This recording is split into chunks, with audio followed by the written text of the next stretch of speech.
Pergi kau, jangan ikut campur. Sebelum kau mengusir aku yang akan mengusir kau duluan. Kurang ajar. Pertarungan batin antara Ustadz Jafar dan sosok jahat itu pun dimulai nih. Ustadz beberapa kali nyipratin air rebusan daun kelor yang udah dicampur garam ke tubuh Pak Jalu, bikin sosok itu kepanasan. Panas. Panas. Dengan sorban yang dibawa, Ustadz Jafar menyabet tubuh Pak Jalu. Assalamualaikum warahmatullahi wabarakatuh. Selamat pagi, siang, sore, malam semuanya. Bagaimana nih kabar kalian? Semoga selalu dalam keadaan yang baik-baik saja ya. Seperti biasa, saya di sini hadir kembali untuk kalian semua untuk membawakan sebuah cerita horor untuk menemani aktivitas harian kalian. Seperti biasa, yang sudah hadir nih absen dulu di kolom komentar ya, dengan siapa namanya dan dari mana kotanya. Nah, aku akan bacain komentar yang sudah masuk nih. Ada Mama Noval, terima kasih buat Mama Noval dari Brebes ya, sudah hadir. Sehat selalu buat Mas April dan timnya. Makasih atas support dan dukungannya ya Ma. Terus juga ada Ika Humaida dari Sidoarjo hadir. Makasih buat Kak Ika. Terus ada juga Mas Tobib. Makasih buat Mas Tobib. Terus juga ada Mamandut. Selamat siang Mas April. Selamat siang juga ya. Terima kasih buat Mamandut atas support dan doanya yang selama ini selalu hadir ya. Makasih. Terus juga ada Kak Hani Bekasi ya.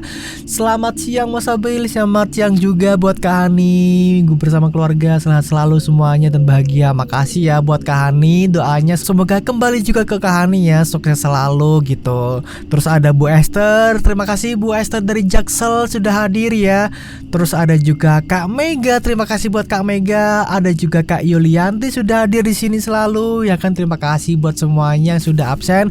Nah, buat kalian yang belum absen silakan dong tulis di kolom komentar absen ya, biar satu kenal dengan kalian semua dan juga biar komentar kalian dibacakan di video berikutnya gitu ya.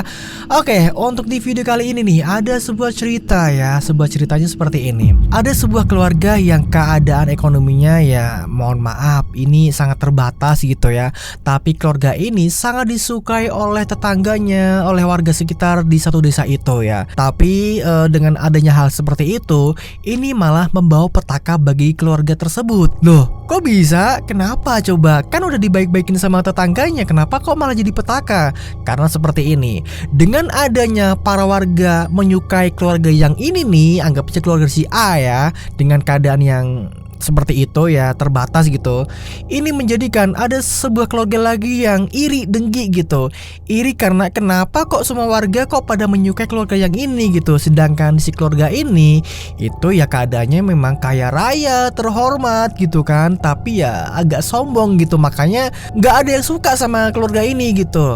Akhirnya ya larinya ke sini semua. Dengan keadaan yang seperti itu membuat keluarga si ini nih, si kaya ini jadi iri tuh sama si ini ya. Sebut saja mohon maaf si miskin gitu ya, biar gampang gitu. Karena ya itu tadi itu pada suka semua pada ini, sedangkan si keluarga kaya ini malah nggak ada yang bela gitu, pada benci semua gitu kan.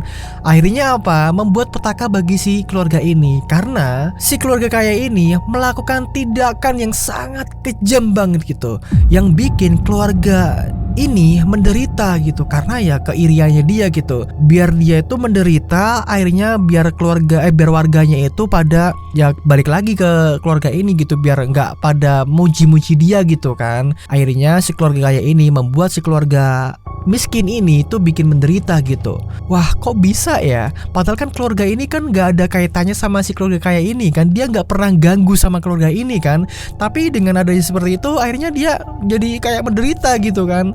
Ya, seperti apa ceritanya? Penasaran gak? Kok bisa gitu? Emang menderitanya tuh gimana sih? Kok bisa gitu ya? Apakah keluarga ini bisa bertahan ataukah dia juga gak terima dengan adanya seperti itu? Kita langsung aja masuk ke dalam ceritanya.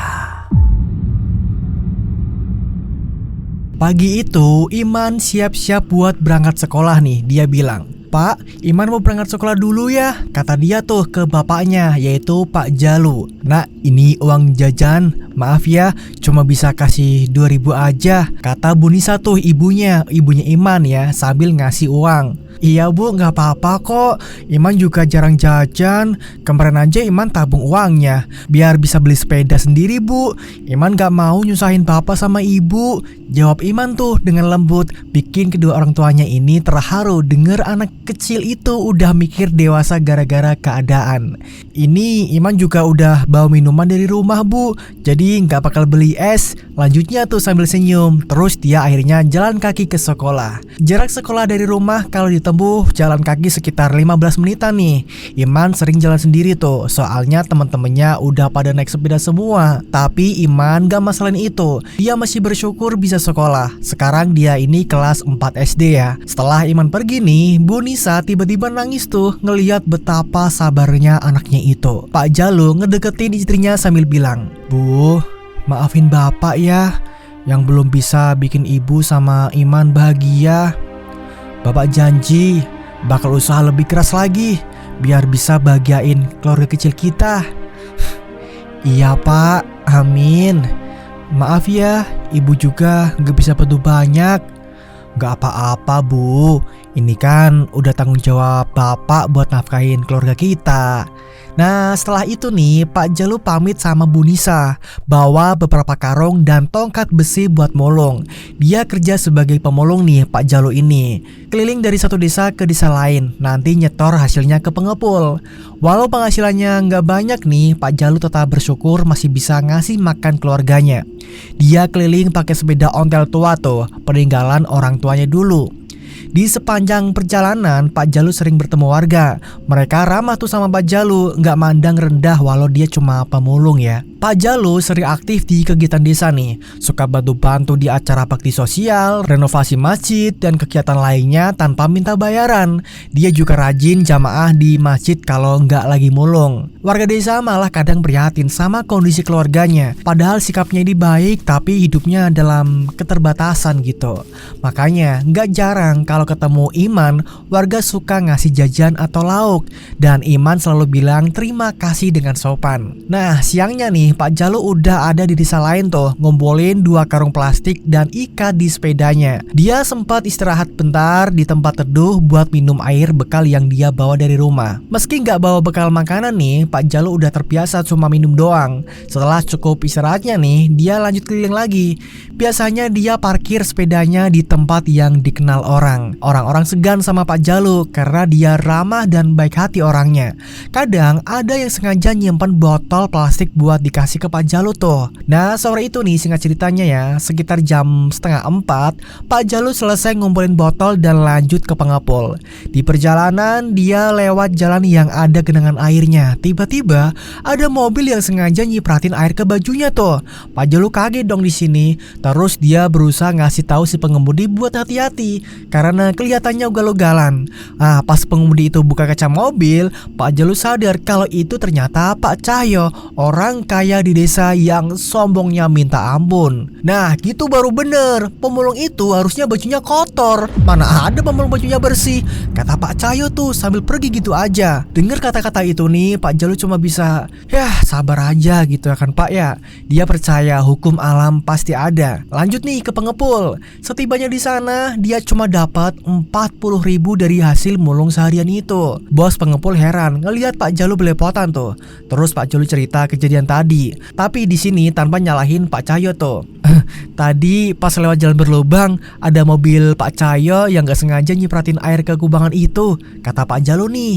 Nah bos pengepul itu pun nimpalin, itu sih bukan gak sengaja pak, emang orangnya aja begitu, mentang-mentang kaya raya jadi seenaknya. Nah Pak Cahyo nih ya karakternya di sini memang gak disukai warga desa tuh. Mungkin dia iri tuh karena Pak Jalu lebih dihormati warga meskipun hidupnya ini dalam kesederhanaan ya. Nah Pak Jalu di desa juga sering bantuin ngajarin anak-anak ngaji alif bakta ya. Bukan karena dia pinter banget, tapi dia ini memang ngerti sedikit soal agama dan sayang banget kalau nggak diamalin. Awalnya bos pengepul nawarin ke Pak Jalu tuh buat pakai baju dia dulu, tapi Pak Jalu nolak dengan halus dan dan ngucapin terima kasih. Sebelum Pak Jalu pergi nih, bos pengepul itu malah masuk rumah bentar, terus keluar lagi tuh bawa besek. Isinya ternyata ini makanan. Katanya itu ada sedikit rezeki buat Pak Jalu, dan dia minta Pak Jalu untuk nerima itu. Pak Jalu pun ngucapin terima kasih banget tuh. Terus dia pun akhirnya pulang ke rumah. Nah, sementara itu nih di tempat lain ya, tepatnya di rumah Pak Cahyo, dia lagi ngakak puas banget tuh dengan kejadian tadi.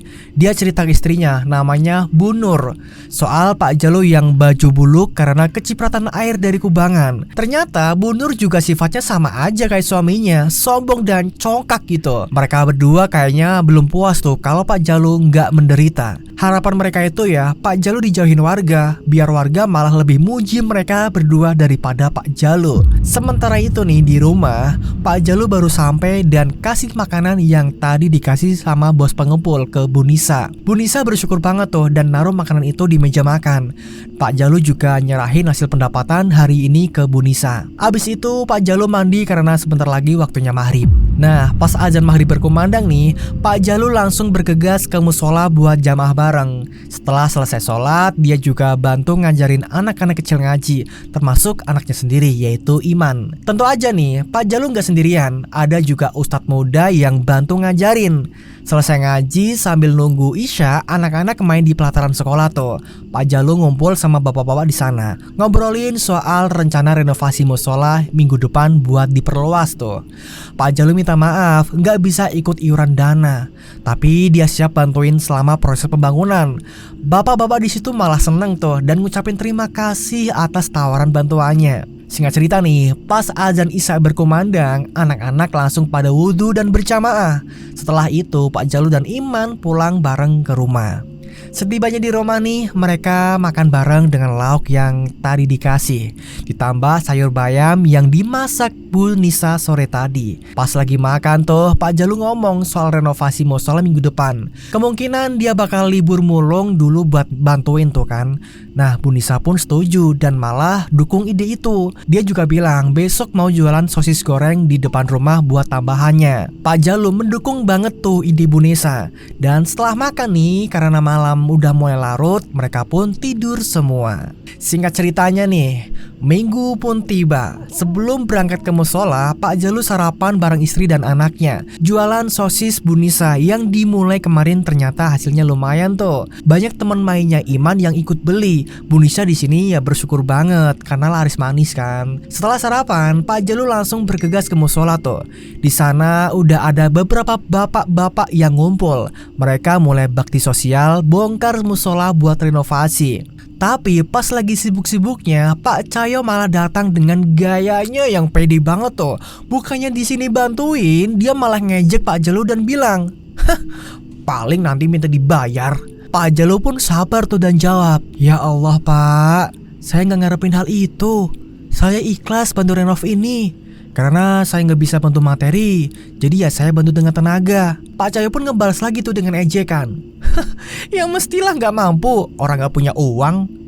Salah satu bapak-bapak di situ kesel tuh denger ejekan itu dan dia bilang, "Astagfirullah Pak Cahyo, daripada ngomong yang nggak penting, mending turun sini bantuin." Tapi nih bukannya bantuin, Pak Cahyo malah makin sombong tuh. Dia ngeluarin plastik berisi uang dari jok motornya dan ngelemparin ke arah musola sambil bilang, "Nih ambil, itu uang iuran dari saya." Ngeliatin itu, semua orang di situ geram tuh. Salah satu bapak-bapak beraniin diri buat ngambil plastik yang dilempar Pak Cahyo. Kemudian salah satu bapak-bapak nyamperin Pak Cahyo dan ngelempar balik plastik itu ke arahnya, yang langsung ditangkap sama Pak Cahyo. "Nih, Bapak mending cabut aja dari sini. Bawa tuh duitnya. Kita nggak butuh uang sedekah dari orang yang sombong. Gak bakal berkah kalau musola ini dibangun pakai duit dari orang congkak kayak Bapak. Menurut kita, masih mending Pak Jalu yang langsung turun tangan bantu renov musola daripada Bapak yang cuma koar-koar gak jelas. Mending cepat pergi dari sini," ujar salah satu bapak-bapak yang udah muak banget ngeliat kelakuan Pak Cahyo. Akhirnya di sini Pak Cahyo pun bete dan cabut dari situ sambil terus memandangi Pak Jalu dengan tatapan nggak suka gitu. Beberapa orang nyoba ngasih tahu Pak Jalu buat nggak usah ambil pusing sama inaan dari Pak Cahyo tadi, tapi Pak Jalu cuma bisa senyum ngerespon mereka. Nah, sementara di tempat lain nih, Bu Nur papasan sama Bu Nisa waktu lagi belanja. Bu Nisa yang cuma beli kangkung sama tempe malah disindir miskin dan gak punya duit sama Bu Nur tuh. Bu Nisa milih buat gak ngerespon karena percuma doang ya ngeladanin orang sombong kayak gitu. Untungnya di sini beberapa ibu-ibu di situ ngebela Bu Nisa. "Bu, gak baik ngomong kayak gitu loh," ujar salah satu ibu-ibu nih. "Loh, emang nyatanya gitu kok. Dia kan emang miskin," ucap Bu Nur tuh dengan nada yang nyinyir gitu kan. Ibu-ibu lain langsung kesel denger itu dan ada yang nyeletuk tuh. "Lagian sok kaya ngomong gitu. Kalau emang kaya, belanja di tempat yang lebih mahal lah, di supermarket kek. Ngapain belanja di sini juga kalau emang tajir?" Bu Nur langsung kicep tuh dan merasa malu, buru-buru pulang ke rumah deh. Di rumah nih, Pak Cahyo yang masih kesel gara-gara Pak Jalu heran lihat istrinya pulang dengan muka cemberut gitu. Pak Cahyo pun bilang nih, Bu, kenapa pulang-pulang mukanya pite banget?" "Ah, kesel Pak." "Kesel kenapa? Coba cerita sama Bapak." "Tadi tuh Pak, pas belanja, ibu-ibu pada belain Bu Nisa." "Loh, emangnya ibu bilang apa?" "Itu loh, ibu bilang kalau Bu Nisa itu miskin, makanya aja cuma kangkung sama tempe." "Ya emang bener sih Bu, ibu gak salah. Makanya itu Pak, ibu kesel banget." Pak Cahyo juga cerita tuh kalau dia tadi dibikin kesel gara-gara dibandingin sama Pak Jalu di musola. Bapak juga sebel Bu tadi." "Sebelnya kenapa Pak?" "Ya tadi di musola, bapak-bapak pada bandingin Bapak sama Pak Jalu. Kurang ajar emang ya Pak ya. Kenapa sih mereka pada belain keluarga itu?" Karena mereka sama-sama benci keluarga Pak Jalu tuh, tiba-tiba Bu Nur punya ide nih buat nyuruh Pak Cahyo nyantet Pak Jalu biar nggak bisa mulung lagi. "Pak, ibu punya ide bagus nih." "Ide bagus apa Bu?" Gimana kalau kita santet aja Pak Jalu Pak?" Dengar ide itu, Pak Cahyo langsung setuju tuh dan minta Bu Nur buat nganter ke dukun yang dimaksud. "Bapak setuju kalau gitu. Ayo anterin Bapak ke rumah dukun yang ibu tahu." "Ya udah ayo." Nah, sore itu juga nih, Bu Nur dan Pak Cahyo langsung tuh berangkat ke dukun yang dikenal sama Bu Nur. Mereka naik mobil dan perjalanan cukup jauh karena desanya ada di daerah lain.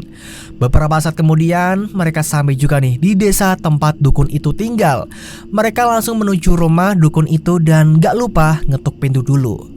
Tok tok tok tok tok. "Permisi Mbah." Beberapa saat kemudian nih, Mbah dukun pun bukain pintu dan nyuruh mereka masuk. "Oh, ada apa kalian kesini?" Saya ada perlu Mbah, mau nyantet seseorang."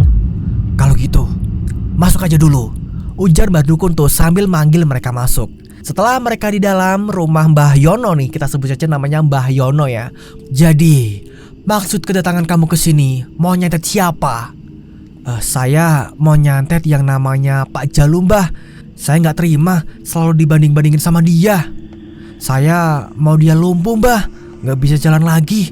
Pokoknya bikin dia menderita gitulah." Iya. "Gimana Mbah? Bisa nggak?" "Itu mah urusan gampang. Tapi kamu harus bayar dulu maharnya, 2 juta. 2 juta Mbah? Baik Mbah, saya setuju." Pak Cahyo pun langsung ngambil duit yang udah dia siapin di tasnya dan ngasih ke Mbah Yono. "Ini Mbah, 3 juta. "Loh, saya kan cuma minta 2 juta. "Gak apa-apa Mbah, anggap aja bonus. Tapi saya minta dia harus benar-benar menderita loh Mbah." "Siap kalau gitu. Ayo ikut saya, kita mulai ritualnya." Pak Cahyo pun langsung bayar dan ritual pun dimulai tuh. Targetnya adalah biar Pak Jalu pingsan gak sadar berhari-hari tuh. Mereka semua masuk ke ruang ritual khususnya. Di dalam ruangan itu udah ada kemenyan dan sesajen yang tertata rapi. Mbah Yono langsung nyalain kemenyan dan asap mulai mengepul tuh. Dia baca mantra komat kamit sambil ngambil boneka pocong kecil ya, atau boneka santet gitu. Boneka itu diasapi di atas kemenyan sambil Mbah Yono terus terus baca mantra. Setelah itu dia iket tuh kedua kaki boneka pakai tali dan ditaburin bubuk aneh di atas boneka itu. Pak Cahyo sama Bu Nur yang ngelihat ritual itu langsung ngeri banget tuh, sampai gemeteran karena suasananya mencekam abis di ruangan ritual malam itu. Angin kencang tiba-tiba nyelonong masuk ke dalam ruangan, bikin Pak Cahyo sama Bu Nur langsung merinding parah karena hawanya jadi dingin banget. Pas itu juga mereka ngelihat ada asap hitam yang masuk ke dalam ruangan, dan perlahan-lahan asap itu berubah jadi sosok genderuwo yang serem banget. Matanya merah menyala, gigi taringnya panjang dan tajam, bulunya lebat, ditambah bau busuk yang bikin mual. Mereka sampai saling pegangan tangan karena ketakutan. Maklum aja ya, ini pertama kali mereka ngelihat yang kayak gitu-gituan. Sementara Mbah Yono yang lagi ngobrol sama sosok itu, tapi nggak jelas ngomongin apa. Soalnya Pak Cahyo di sini sama Bu Nur nggak ngerti bahasanya. Beberapa saat kemudian sosok itu tiba-tiba ngilang gitu aja, ninggalin asap hitam sama bau busuk yang bikin mereka mual. Setelah ritual kelar nih, Mbah Yono nyuruh mereka pulang dan bilang buat nunggu hasilnya aja. Nah, singkat cerita kan, setelah ritual selesai, Bu Nur sama Pak Cahyo balik tuh ke rumah, gak sabar nungguin Pak Jalu bakal kena apa-apa nih. Dan bener aja, malam itu di rumah Pak Jalu nih, yang lagi capek habis bantuin renovasi musola, tiba-tiba dia mimpi buruk parah dan kebangun di jam 2 dini hari. Pak Jalu yang haus ambil minum, tapi pas lagi minum nih tiba-tiba ada angin dingin masuk ke dapurnya. Gak cuma itu, dia juga ngelihat bayangan hitam masuk ke dalam dapur. Refleks dong, Pak Jalu langsung ngelirik ke arah bayangan itu. Beberapa detik kemudian, bayangan itu berubah jadi sosok genderuwo yang serem banget. Pak Jalu langsung kaku, gemeteran gak karuan, sampai akhirnya dia pingsan gak sadarkan diri. Sebelum pingsan nih, sosok genderuwo itu sempat niup sesuatu ke arah Pak Jalu. Abis itu dia pergi gitu aja. Singkat cerita, pagi harinya Bu Nisa yang udah bangun duluan nyariin suaminya tuh. Pas mau cuci muka ke kamar mandi, betapa kagetnya dia ngelihat Pak Jalu udah terkapar di lantai dapur. Bu Nisa langsung panik dong, teriak minta tolong ke tetangga depan rumah. Beberapa tetangga langsung datang tuh dan ngebantuin Bu Nisa buat mindahin Pak Jalu ke kamar. Nah, setelah itu Bu Nisa ngucapin makasih ke tetangganya yang udah ngebantu. Bu Nisa coba nyandarin Pak Jalu dengan ngasih minyak kayu putih. Dan akhirnya Pak Jalu sadar juga setelah pingsannya ini lama. Bu Nisa ambilin air putih buat Pak Jalu biar dia bisa tenang lagi tuh. Karena Pak Jalu ini masih lemes, Pak Jalu akhirnya gak bisa ikutan bantu renov musola. Dia cuma istirahat di kamar aja. Tapi tiba-tiba nih, Pak Jalu dengar ada suara yang manggil namanya. Jalu. Dia langsung nyari sumber suara itu, tapi ternyata di sini gak ada apa-apa. Pak Jalu akhirnya gak hirauin lagi tuh suara yang kayak gitu. Nah, pagi itu nih, Bu Nisa datang ke musola buat ngasih tahu bapak-bapak kalau suaminya itu gak bisa bantu karena lagi sakit. Di siang harinya, Pak Jalu cuma istirahat di rumah. Tapi malamnya dia keluar tuh ke teras buat cari angin segar gitu kan. Nah, pas lagi duduk di teras nih, tiba-tiba aja Pak Jalu ini ngerasain ada tiupan angin di badannya itu. Dan gak lama setelah itu Pak Jalu ngerasa kayak gatal-gatal tuh di sekujur tubuhnya. Dia sampai garuk-garuk terus tuh gak berhenti-berhenti kan. Dan akhirnya mutusin buat mandi malam-malam karena gak kuat nahan gatal-gatal banget tuh. Tapi anehnya di sini, meskipun udah disiram air ya, gatal-gatalnya ini nggak hilang sama sekali. Pas lagi mandi, tiba-tiba Pak Jalu dengar ada suara ketukan pintu dari luar. Tok, tok, tok, tok. Bentar Bu, Bapak lagi mandi. Teriaknya tuh Pak Jalu, karena Pak Jalu ini ngira kalau yang ngetuk itu adalah Bu Nisa yang mau ke kamar mandi juga. Namun di sini gak ada jawaban dari depan kamar mandi. Jadi akhirnya Pak Jalu lanjut mandi tuh. Tapi ya, suara ketukan pintu itu gak berhenti nih, malah makin keras beberapa kali, bikin Pak Jalu ini cepet-cepet nyelesain mandinya dan keluar. Nah, pas dia buka pintu tuh, ternyata gak ada siapa-siapa di luar. Aneh, tadi gedor-gedor, sekarang malah nggak ada. Gumamnya tuh. Pak Jalo pun jalan ke kamar nih, dan Bu Nisa yang terbangun langsung kaget pas lihat suaminya. Soalnya nih, sekujur tubuh Pak Jalo udah penuh bentol-bentol merah kehitaman gitu. Ya ampun Pak, Bapak ini kenapa? Loh, Ibu kenapa sih kok kayak gitu? Itu loh, lihat wajah Bapak. Wajah sama tubuh Bapak kok merah bintik-bintik gitu. Pak Jalo langsung lihat tuh tangannya, kakinya sampai ngaca tuh. Dan emang bener, badannya penuh bintik merah. Padahal tadi pas mandi gak ada tanda-tanda begitu. Pak Jalo mulai panik di sini dan teriak ngeliat tubuhnya sendiri jadi kayak gitu. Dia juga terus-terusan garuk bintik-bintiknya. Bu Nisa buru-buru ambil salep gatal dari lemari. Dan setelah diolesin, Pak Jalo akhirnya bisa tidur karena rasa gatalnya udah mulai mendingan. Baru aja Pak Jalo merem nih di sini, tiba-tiba terdengar suara ledakan gede banget, kayak dentuman bom di atas atap rumah. Duar! Karena penasaran, Pak Jalo pun cepet-cepet bangun dan keluar rumah. Sementara itu Bu Nisa udah tidur pules tuh. Pak Jalo ngelihat ke atas atap tuh, dia langsung kaget setengah mati. Karena apa? Karena di sana ada sosok genderuwo yang serem banget. Sontak tubuh Pak Jalo langsung kaku tuh, nggak bisa gerak, apalagi teriak. Genderuwo itu mendekat ke arah Pak Jalo dan akhirnya Pak Jalo nggak kuat ngelihat sosok itu, dia pun langsung jatuh pingsan di depan rumahnya. Brok. Sebelum ngilang nih, genderuwo itu meniup lagi ini sesuatu ke arah kaki Pak Jalo yang ternyata bakal bikin dia lumpuh dan gak bisa jalan lagi. Nah, subuh-subuh nih, singkat ceritanya nih, Bu Nisa udah bangun dan mulai cari-cari Pak Jalo tuh, tapi dia gak ada di kasur. Loh, Bapak kemana ya? Akhirnya Bu Nisa muter-muter rumah tuh, tapi nggak ketemu Pak Jalo. Pas dia keluar ke halaman, dia kaget banget ngelihat Pak Jalo udah tergeletak di depan rumah. Ya Allah Bapak! Pas banget tuh, warga baru aja pulang dari musola dan Bu Nisa langsung minta tolong buat bantuin angkat Pak Jalo masuk ke rumah.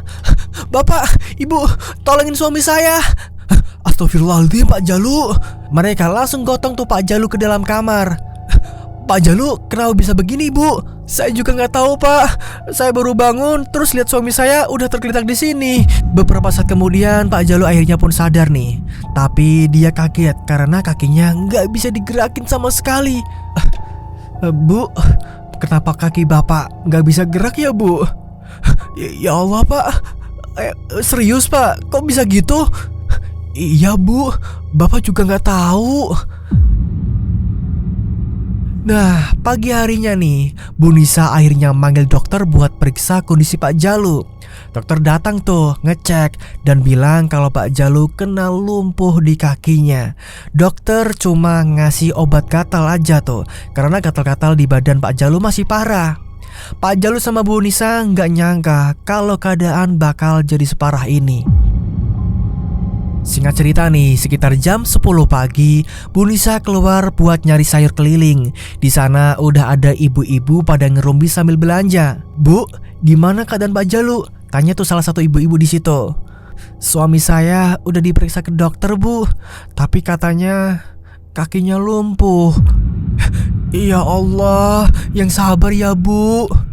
Nah pas itu nih, ternyata Bu Nur yang lagi juga belanja dengerin obrolan itu. Dan dia pun bilang, ya ampun, kasihan banget sih, udah miskin, suaminya lumpuh lagi. Kata Bu Nur tuh dengan nada sinis. Astagfirullah Bu Nur, gak baik ngomong kayak gitu. Tegur tuh salah satu ibu-ibu. Saya pulang dulu, permisi ibu-ibu. Bu Nur pun jalan pergi dari kerumunan ibu-ibu yang belanja tuh. Bu Nisa yang dengar omongan Bu Nur cuma bisa sabar, nggak diambil hati kan untungnya di sini. Nah sementara itu di rumah Bu Nur nih, dia kelihatan bahagia banget. Pak Cahyo yang lagi duduk di teras sambil ngopi dan ngerokok pun penasaran. Bu, kenapa sih kelihatannya seneng banget? Sampai senyum-senyum sendiri gitu. Pak, tahu nggak Pak? Tadi ibu belanja, terus nih katanya Bu Nisa, Pak Jalo itu lumpuh, kakinya nggak bisa jalan. Beneran Bu? Berarti santet kita berhasil dong. Jangan keras-keras Pak. Iya Pak. Pak Cahyo dan Bu Nur ketawa bareng tuh di situ, seneng banget ngelihat Pak Jalo menderita dan cuma bisa di rumah. Singkat ceritanya nih, Pak Jalu yang tiap hari cuma bisa merenggok di kamar mulai sering digangguin tuh. Bintik-bintik di badannya malah makin gede, bau busuk dan bernanah. Suatu malam, Pak Jalu nggak bisa tidur. Tiba-tiba dia ngeliat ada bayangan putih masuk kamar. Gak lama, bayangan itu berubah jadi sosok pocong yang serem abis. Berdiri di pojok kamar, Pak Jalu langsung teriak ketakutan. Tapi sayangnya Bu Nisa ini udah kebo tuh, tidurnya udah nyenyak banget. Dia nggak denger teriakan suaminya. Sosok pocong itu akhirnya ngilang gitu aja entah kemana. Habis itu nih Pak Jalu ngerasa gatal-gatal parah di seluruh tubuh. Terus nih ada suara ketukan di jendela. Tok tok tok tok. Pas dilihat ke arah jendela, dia kaget banget karena ada kuntilanak dengan wajah hancur penuh darah di situ. Pak Jalu langsung pingsan seketika. Nah, sejak kejadian itu nih, Pak Jalu mulai sering ketawa sendiri dan suka melamun. Bahkan kadang kesurupan. Kondisi ini bikin Bu Nisa takut tuh. Takut kalau terjadi hal yang lebih parah. Sampai pada suatu hari nih, beberapa warga datang jenguk Pak Jalu yang makin hari makin parah. Salah satu dari mereka nyaranin buat manggil Ustadz setelah dengar cerita dari Bu Nisa soal kesurupan suaminya. Bu, saran saya mendingan panggil Ustadz aja. Takutnya ini kena guna-guna. Iya, tapi saya terus terang gak ada biaya buat berobat, apalagi manggil Ustadz. Tenang aja Bu, kita semua mau iuran kok, bantuin Pak Jalu. Bu Nisa terharu tuh dengar kebaikan para tetangganya. Gak lama salah satu warga langsung manggil Ustadz Jafar nih, kita sebut saja Ustadz Jafar ya, dari desa sebelah buat datang ke rumah. Beberapa saat kemudian Ustadz Jafar pun sampai. Dia kaget banget tuh pas masuk kamar dan ngeliat keadaan Pak Jalu. Sampai-sampai dia langsung istighfar. Astagfirullahaladzim. Ustadz Jafar langsung tahu kalau di tubuh Pak Jalu itu ada ilmu hitam yang sengaja dikirim orang. Semua orang di situ pada istighfar, nggak nyangka dong sama sekali. Pak Ustadz, tolong sembuhkan Pak Jalu Pak, kasihan dia. Iya Pak, tenang. Saya akan coba semaksimal mungkin ya, insya Allah. Tapi sebelum itu saya boleh minta tolong. Tolong siapin dulu air rebusan dan daun kelor yang dicampur garam ya. Bu Nisa langsung bergerak cepat dong, ambil daun kelor di belakang rumah dan ngebantu nyiapin semuanya sesuai instruksi dari Ustadz Jafar. Setelah siap nih, Ustadz minta semua orang di situ buat ambil wudhu dan baca Al-Quran bareng. Ruqyah pun dimulai nih, karena memang Ustadz Jafar ini menggunakan metode ruqyah ya untuk menyembuhkan Pak Jalu. Ustadz Jafar bacain doa-doa tuh, sementara warga sibuk ngaji semua. Pak Ustadz mulai bacain doa, tiba-tiba tubuh Pak Jalu ngamuk tuh, ngeronta-ronta nggak karuan. Panas. Pak Jalu langsung kesurupan sosok yang ada di tubuhnya. Dia bahkan ngebentur-benturin kepalanya ke tembok beberapa kali. Duk, duk, duk, duk. Suasana semakin mencekam nih. Angin kencang masuk ke kamar, ngebuat jendela dan pintu rumah bergetar keras. Brak, brak, brak gitu kan. Sosok yang merasuki Pak Jalu tuh murka. Dia ngegeram tuh, minta Ustadz Jafar nggak usah ikut campur. Dia bilang seperti ini. Pergi kau, jangan ikut campur. Sebelum kau mengusir aku yang akan mengusir kau duluan. Kurang ajar. Pertarungan batin antara Ustadz Jafar dan sosok jahat itu pun dimulai nih. Ustadz beberapa kali nyipratin air rebusan daun kelor yang udah dicampur garam ke tubuh Pak Jalu, bikin sosok itu kepanasan. Panas. Panas. Dengan sorban yang dibawa, Ustadz Jafar menyabet tubuh Pak Jalu. Akhirnya sosok itu menyerah dan mau keluar dari tubuh Pak Jalu tuh. Begitu sosok itu keluar, tubuh Pak Jalu langsung lemes nggak berdaya. Ustadz Jafar minta segelas air putih ke Bu Nisa tuh. Bu, boleh saya minta segelas air putih?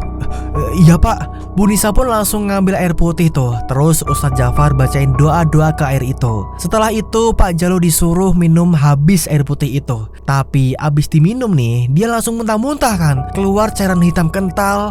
Pelan-pelan kaki Pak Jalu udah mulai bisa digerakin tuh di sini. Dan orang-orang yang di situ seneng banget ngelihat Pak Jalu mulai pulih.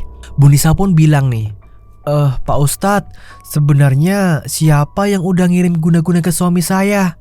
Ya, adalah seseorang, Bu. Untuk hal itu saya nggak bisa nyebutin siapa orangnya. Takut fitnah. Tapi yang jelas nanti pelakunya bakal ngerasain sakit yang sama kayak Pak Jalu. Oh iya, Bu. Ibu sama Pak Jalu sabar dan ikhlas saja ya. Jangan sampai balas dendam. Iya Ustadz, terima kasih banyak. Setelah itu Ustadz Jafar pun pamit karena udah malam dan ada urusan lain.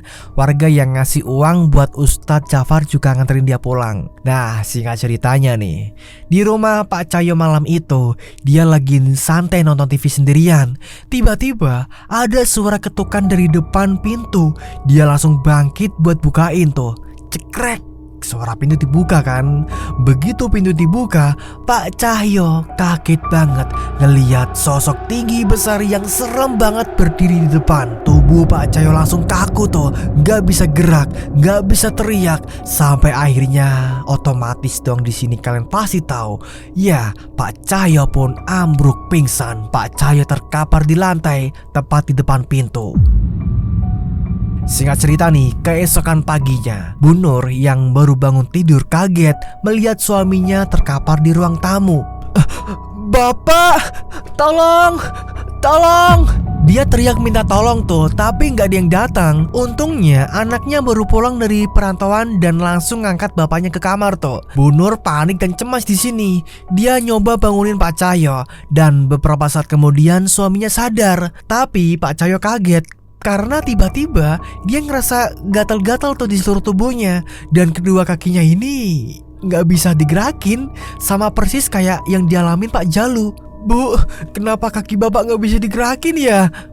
Ya ampun, kok bisa sih Pak? Akhirnya Bu Nur pun manggil dokter tuh. Setelah diperiksa nih, dokter bilang kalau Pak Cahyo ini lumpuh, nggak bisa digerakin kakinya. Siangnya Bu Nur yang biasanya semangat belanja hari itu kelihatan lesu banget. Waktu dia belanja bareng ibu-ibu di situ, termasuk Bu Nisa nih, ibu-ibu mulai bertanya-tanya tuh. Bu Nur, kok tumben kelihatan lesu hari ini? Tanya tuh salah seorang ibu-ibu. Saya lagi sedih Bu, suami saya lumpuh. Ibu-ibu yang dengar itu langsung saling pandang dong. Dan akhirnya mereka sadar kalau sebenarnya Pak Cahyo lah yang udah ngirim guna-guna ke Pak Jalu.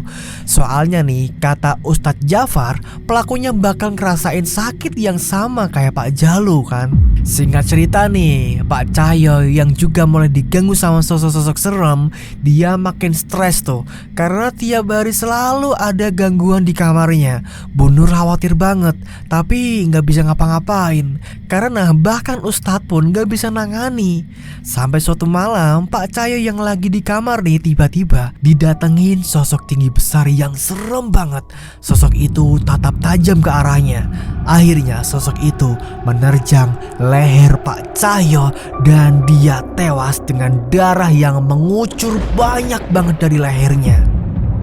Singkat cerita, keesokan harinya Bu Nur kaget lihat suaminya udah tewas dengan keadaan yang mengenaskan di kamar. Akhirnya pagi harinya pemakaman Pak Cahyo pun berlangsung. Beberapa tetangga hadir karena kasihan, tapi semua warga akhirnya tahu kalau Pak Cahyo lah dalangnya. Sejak Pak Cahyo ini meninggal, warga mulai ngejauhin Bu Nur tuh dan keluarganya. Mereka ini dikucilkan dan sekarang Bu Nur bangkrut. Nggak sesombong dulu lagi tuh.